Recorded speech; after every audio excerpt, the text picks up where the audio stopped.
football. It's personal between me and you, and I'm going to do you some serious harm, you big stiff idiot. The Untouchable True School Sports Empire proudly presents something the boxing game's been missing. Hey, what's going on? It's your boy BT, and I came here to talk some boxing with the thousands of True School Sports subscribers now. This is the official Jean Pascal versus Michael Eifert post-fight review, and your result of the fight is an upset victory. Michael Eifert comes to Canada, comes behind enemy lines, comes to foreign territory, and Father Time, in conjunction with Michael Eifert, comes and takes Jean Pascal and puts a loss on his record. It's now the 7th professional loss in the career of Jean Pascal, and his first loss in quite some time. Pascal has really captured the fountain of youth over the last, 4 years. He was coming into the fight on a 3-fight win streak against the likes of Marcus Brown, Badu Jack, and Feng Long Meng. So, listen. Pascal has had a great career in boxing. I think this needs to be the last fight in his career. There's nothing left to prove. He's fought on all comers. He's been a great warrior for the sport. But let's talk about Eifert in the fight, because it was a fight where, as I was watching it, Eifert did a very good job. I think what this fight came down to was it was fresher, younger, more nimble legs versus older legs with more wear and tear. Eifert's legs won in this fight because there would be times where Pascal would sometimes shoot the double jab and then come over the top of the right hand and would just fall inches short because Eifert would just take that step back because his reaction time and his legs were a bit fresher and sharper with him being the younger man at 25 years old. But he did a great job. I thought he mixed his punches up very, very well. He didn't try to fight outside of himself and exchange with Pascal. He utilized the ring. He was throwing a very nice, sharp, straight right hand in an educated fashion. And then as the fight wore on, like in the middle round, he started throwing the left hook a little bit more.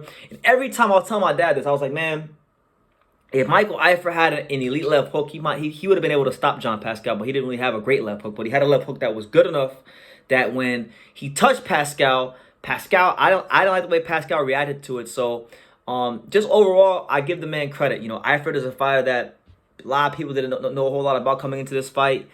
He's 11-1 coming in, but the guy he lost to, I can't remember his name right now, but the guy he lost to, he wound up actually rematching that guy and beating him. It was Tom Demeshki. He lost to him in 2020 and then avenged the loss in 2021. So Eifert has beaten every man he's ever stepped foot in the ring with, and now he's got the biggest win to date, and he's announced himself to the boxing world as a solid fighter. I don't think Eifert's special. I don't think he did anything out of this world. He knew who he was. He knew what he had at his disposal so far as his skills are concerned. He had good balance and nimble feet. He had good boxing fundamentals, and he used those things to try to exploit Pascal. Pascal is a fighter that can sometimes abandon the jab, and he's a fighter that is a bit of a gunslinger. He's a bit awkward, throws his punches from weird angles, but has power. And in order to beat Pascal, the one punch you got to nullify, the more than any punch that he has in his arsenal, is that overhand right. And I thought that he did a good job of minimizing the amount of times that Pascal was able to land that punch. Now, don't get it twisted. Pascal, there were parts in the fight where Pascal looked like he was going to turn it on, and he got on the inside and he started landing body shots and making it ugly. But it appeared like this was one of the many cases in boxing where the mind is willing, the spirit is willing, but the body just wasn't. So because of that, I felt like it's time for Pascal to hang it up. Pascal, I should say. Pascal, his coach, Orlando Cuellar, he was telling him, throughout the rounds, hey, man, make this a dogfight. Walk him down.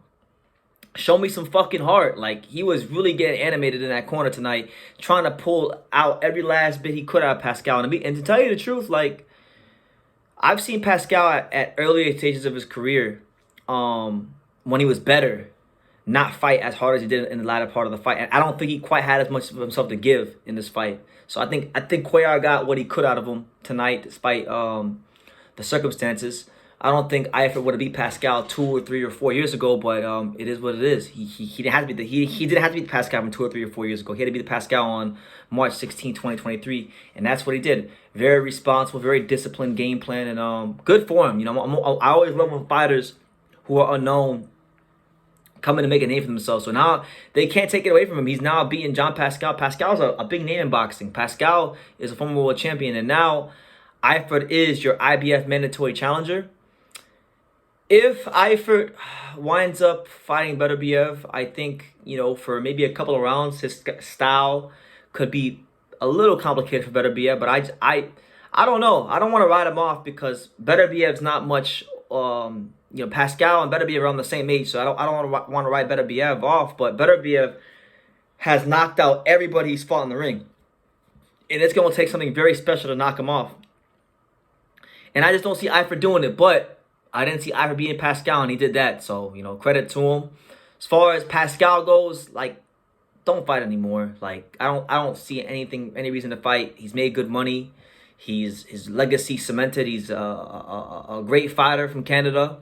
He's cemented himself as one of the best fighters to ever come from Canada. So I think that's a great legacy to have, and I've enjoyed his fights over the years, and he's personal favorite of mine, so I was very excited about this fight, but I'm not going to sit here and rain on Michael Eifert's parade. Tonight's about him. Tonight's about him putting it together and showing the world that he is a lot better than they thought he was. So credit to him. He is now Artur Beterbiev's mandatory. He's going to have a very, very tough task on his hands when that day comes. So best of luck to him, and hopefully this is the kind of win that can give Eifert some confidence to box even better than he did in this fight, because he does do some things very well in that ring. You know, as far as the probing with the jab, the darting in and out with the movement. He's a good fighter, but you know, this is it. You know, we've come to the end of this should be the end of the road for Pascal. So I'm gonna leave it at that.